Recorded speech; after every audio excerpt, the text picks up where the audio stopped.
জয় শ্রীরাম মিত্র। আজকের ভিডিওটি কিন্তু একটু অন্যরকম হতে যাচ্ছে।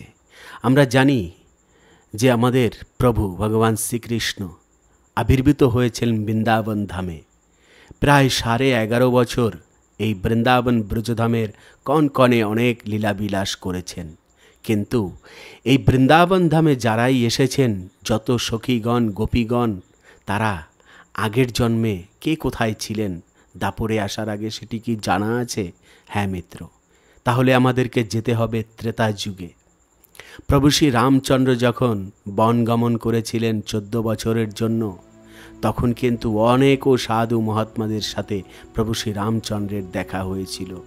সেই বনও অতি পবিত্র এবং প্রিয় প্রভু শ্রী রামচন্দ্রের কাছে, কেন কি অনেক বড় বড় মুনি ঋষিরা সেখানে বসবাস করতেন। তার মধ্যে অন্যতম বশিষ্ঠ ঋষি, অত্রি ঋষি, অহলিয়া, আরও নানা প্রকার কথা রয়েছে। বন জুড়ে প্রভু শ্রী রামচন্দ্রের যখন রাজতিলক হবে, তখনই কিন্তু ওনাকে যেতে হয় বন গমনে। বলেছিলেন যে আমার পিতা আমাকে দিয়েছেন কাননবাস 14 বছরের জন্য, আমি বনের রাজা হয়েছি। প্রভু শ্রীরামচন্দ্র চিত্রকূট পর্বত আদি সেই ছত্তিশগড় বর্তমানে সেই জঙ্গলে ভ্রমণ করে বেরিয়েছেন 14 বছর, তারপরে লঙ্কায় এবং বিজয় হয়ে আবার ফিরা অযোধ্যায়। মিত্র, সেই পবিত্র ভূমি কিন্তু আজও পর্যন্ত রয়েছে। সে সময় অনেক মুনি ঋষিরা বসবাস করতেন, যাদের সাথে একে একে প্রভু শ্রী রামচন্দ্র সবার কুটিয়ায় গিয়েছিলেন। অবশেষে চিত্রকূটে নিজের একটি কুটিয়া নির্মাণ করে সেখানে বসবাস করেছেন অনেক দিন। সেই পবিত্র চিত্রকূট ধাম কিন্তু এখনও আমাদের ভারতবর্ষে জল করে নক্ষত্রের মতো ফুটছে, কেন কি সেখানে অনেক সাধু মহাত্মারা এখনও পর্যন্ত বিভিন্ন প্রকার পর্বতের গুহায় গুহায় বসবাস করছেন। হয়তো একই রকমভাবে আজ আমরা সেই সাধু মহাত্মাদের দর্শন করলে মনে হবে যেন সাধারণ কেউ, হয়তো আমরা বুঝতেও পারি না। ঠিক তেমন দাপর যুগে যেসব বড় বড় মুনি ঋষিরা ছিলেন, জটাধারী অনেক পবিত্র মহাত্মা, তাদেরকে হঠাৎ করে সেই অযোধ্যাবাসী যদি দর্শন করতেন, বুঝতেই পারতেন না যে এনারা এত প্রভাবশালী। যখন লিপিবদ্ধ হয় রামায়ণ, তখনই কিন্তু আমরা বুঝতে পারি তাদের মাহাত্ম্য এবং মহিমা।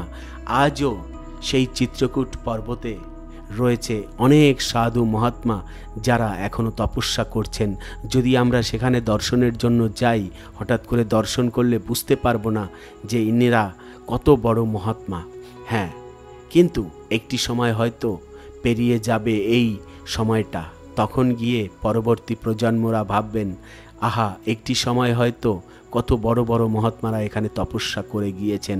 কিন্তু হ্যাঁ, বর্তমানে যাদেরকে দর্শন করা যাচ্ছে এই চিত্রকূট পর্বতে, যেখানে এখনো পর্যন্ত প্রভু শ্রী রামচন্দ্রের নাম নিয়ে ভজনা করে যাচ্ছেন, তাদেরকে কিন্তু এই দুর্লভ সময়ে আমরা দর্শন করতে পারি। পরবর্তী সময়ে আর কখনো সুযোগ মিত্র ফিরে আসবে না।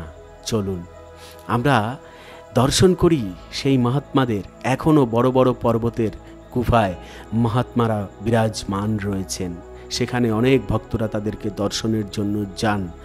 আজ যদি আমরা তাদের কাছ থেকে কৃপা প্রাপ্ত না হই দর্শন করে, তাহলে আমাদেরকে অবশ্যই একটি সময় অনেক আফসোস করতে হবে। চিন্তা করুন, এখনও আমরা কিন্তু মনে মনে কল্পনা করে ভাবি যে আহা, সেই ত্রেতা যুগের মুনি ঋষিদের যদি একবার পেতাম, তারা কত প্রতাপশালী ছিলেন, কত মহান ছিলেন।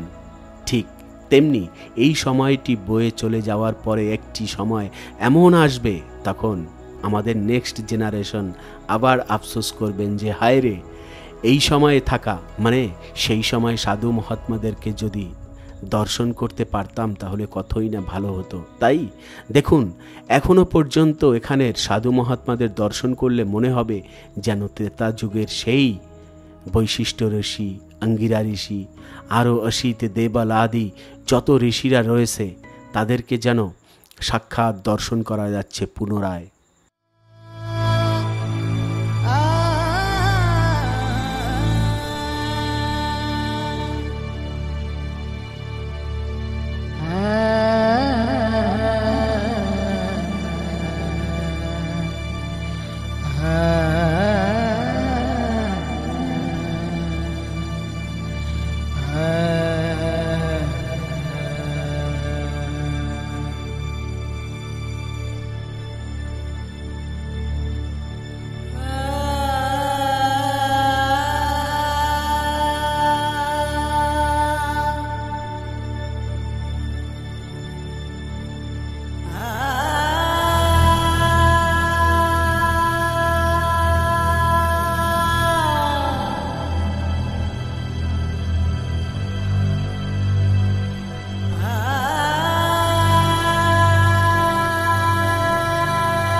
ये सब चीज से भगवान नहीं मिले। भगवान का तो सिर्फ एक ही कहनाम है, जो निर्मल मन जन सो मोहि पावा, मोहि कपट छल छिद्र न भावा। हरे राम राम राम हरे हरे, हरे कृष्णा कृष्ण कृष्ण हरे हरे। প্রভু শ্রী রামচন্দ্রের এই চিত্রকূট ধামের বন দর্শন করলে হঠাৎ করে আপনার মনে হতেই পারে যে এ তো সব কিছু বৃন্দাবনের মতো, তাই না? দেখুন, এখানে এক বাবাজির কুটিয়া রয়েছে, আঙ্গিনিয়ায় গোমাতারা রয়েছে, কত সুন্দর বৃন্দাবনের দৃশ্যের সাথে হুবহু মিলে যাচ্ছে সব কিছু। আসলে মিলবে না কেন বলুন তো? কেন কি বৃন্দাবন ধাম, প্রভু শ্রী রামচন্দ্রের চিত্রকূট ধাম, এ তো আলাদা কিছু নয়, একই।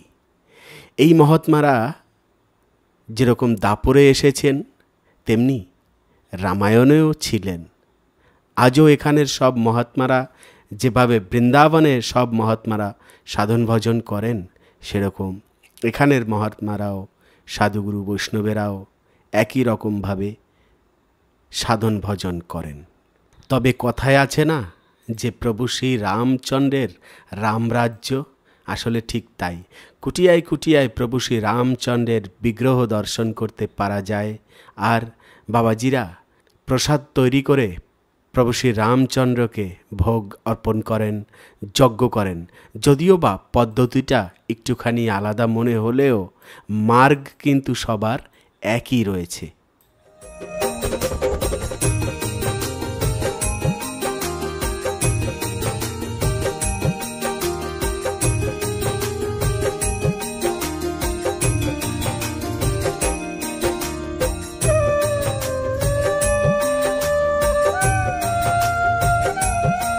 আমাদের বৃন্দাবনে যেরকম যমুনা মাকে দর্শন করতে পাওয়া যায়, তেমনি প্রভু শ্রী রামচন্দ্রের এই বনবাস মার্গে মন্দাকিনী নদী, গোদাবরী নদী আদি অনেক নদী দর্শন করতে পাওয়া যায়, যেখানে সাধু মহাত্মারা খুব শান্ত একটি পরিবেশ এবং তপস্যার অনুকূল বাতাবরণ পেয়ে থাকেন।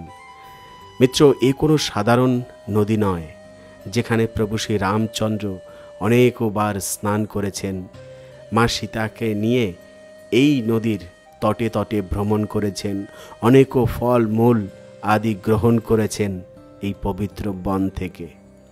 তাই সাধু মহাত্মাদের অতি প্রিয় এবং রমণীয় স্থান হলো এই চিত্রকূট ধাম। হয়তো আমরা মনে মনে ভাবছি, কিংবা আপনিও ভাবছেন যে এই জঙ্গলের পাশেই হয়তো অনেক বড় শহর রয়েছে।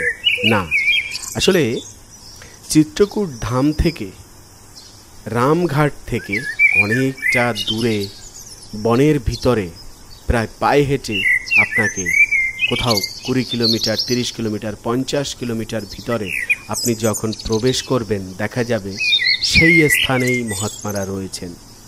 এই ছত্তিশগড় এবং এই চিত্রকূট ধামের আশেপাশের যতটা বন রয়েছে তা কিন্তু ছোটোখাটো বন নয়, অনেক বিশাল ঘন জঙ্গল, যার মধ্যে মহাত্মাদের বসবাস।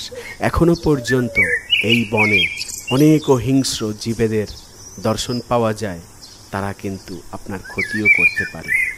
এরকম পরিবেশেও কিন্তু মহাত্মারা থেকে অনুকূলভাবে ভজনা করে যাচ্ছেন প্রভু শ্রী রামচন্দ্রের। এনারা কিন্তু আসলেই আমরা যে জগতে বসবাস করি, এই জগৎ থেকে একদম সম্পূর্ণ আলাদা একটি জগতে বসবাস করেন। এই জগতে থেকেই ভোগ বিলাসের সম্পূর্ণ বৈভব ত্যাগ করে বৈরাগ্য নিয়েছেন সব মহাত্মারা। তাই তো এই জগতে থেকেও ওনারা সম্পূর্ণ মুক্ত। প্রভু শ্রী রামচন্দ্র যেভাবে বৈরাগ্য মূর্তি দেখিয়ে গিয়েছেন, শিখিয়ে গিয়েছেন, এই মহাত্মাদেরও একদম একই রকম বিকল দেখা যায়। শুধুমাত্র বনবাসী বেশ ধারণ করে, সম্পূর্ণ ভোগ ত্যাগ করে শুধুমাত্র প্রভুর ধ্যানে এবং তপস্যায় লিপ্ত হওয়াটাই যেন এই মহাত্মাদের একমাত্র লক্ষ্য। এবারে মিত্র, এই বনের মধ্যে বিশাল বড় এক পর্বত রয়েছে। সেই পর্বতের ভিতরে ভিতরে কত সুন্দর বাবাদের বসবাসের স্থান, ভিতরে যেন এক বিশাল মহল, তাই না? সব কিছুই রয়েছে, কি আশ্চর্য সুন্দর মন্দির, আঙিনা এবং এই মহারাজদের প্রভু শ্রীরামের বিগ্রহ পূজা, ভোলেনাথের সেবা, রামায়ণ অধ্যয়ন, থাকার জায়গা, রসই আদি সব কিছুই এই পর্বতের গুহায় রয়েছে। দেখলে বাইরে থেকে মনেই হয় না যে এত সুন্দর একটি পরিবেশ এই পর্বতের ভিতরে। দেখুন, এ হলো প্রভু শ্রী রামচন্দ্রের কৃপা। যে ভক্তরা তপস্যা করবেন তাদের জন্য প্রকৃতি কিভাবে নিজেকে সাজিয়ে রেখেছে। এই গুহার আকৃতি, এটি হাত দিয়ে তৈরি করা, এটি তো কিছুতেই সম্ভব নয়। কেন কি, কৃষ্ণ ভক্ত কিংবা রাম ভক্তদের জন্য খুব কম ব্যক্তিরাই এগিয়ে আসে যাদের জন্য প্রাসাদ তৈরি করে দিতে হবে, এমন মনোভাব তো অনেকেই রাখেন না। তবুও কিছু কিছু উদার মহাপুরুষগণ রয়েছেন যারা এরকম প্রভু শ্রী রামচন্দ্রের ভক্তদের সেবা করার জন্য এগিয়ে আসে। কিছুটা হয়তো রাজমিস্ত্রি আদি এসে করে দিয়ে গিয়েছেন এরকম মনে হচ্ছে, কিন্তু সহায়তা কিন্তু প্রভু শ্রী রামচন্দ্রের রয়েছে। নয়তো এত সুন্দর প্রাকৃতিক পরিবেশে কিভাবে আশ্রয় পাবেন শুদ্ধ ভক্তরা?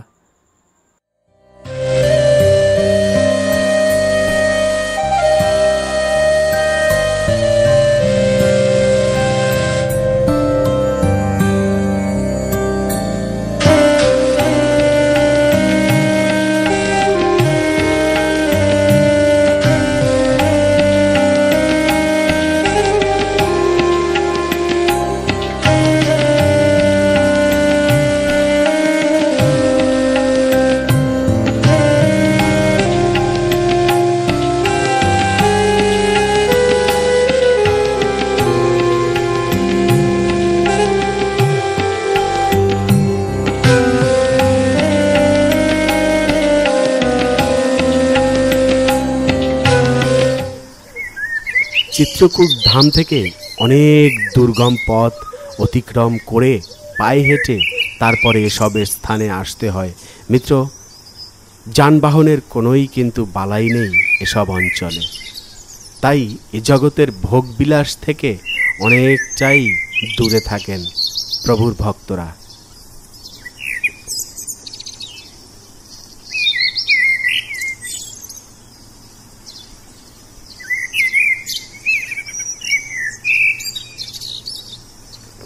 তবে মিত্র, চিত্রকূট ধাম দর্শন করা এখানেই কিন্তু শেষ নয়। যে কোনো গ্রন্থ কিংবা লীলা প্রভু শ্রী রামচন্দ্র কিংবা ভগবান শ্রীকৃষ্ণের 24 অবতারের মধ্যে শুরু করতে গেলে কিন্তু আগে ভক্তদেরকে দিয়ে শুরু করতে হয়। তাই চিত্রকূট ধাম দর্শনের এবারের পর্বটি কিন্তু আমরা ভক্তদের দিয়ে, মুনি ঋষিদের দিয়ে শুরু করলাম। এরপরে প্রভু শ্রী রামচন্দ্রের লীলার স্থান সমূহগুলোও কিন্তু একে একে কয়েকটি এপিসোডে আসছে। অবশ্যই সঙ্গে থাকবেন, দর্শন করবেন। সবাই ভালো থাকবেন। জয় শ্রীরাম।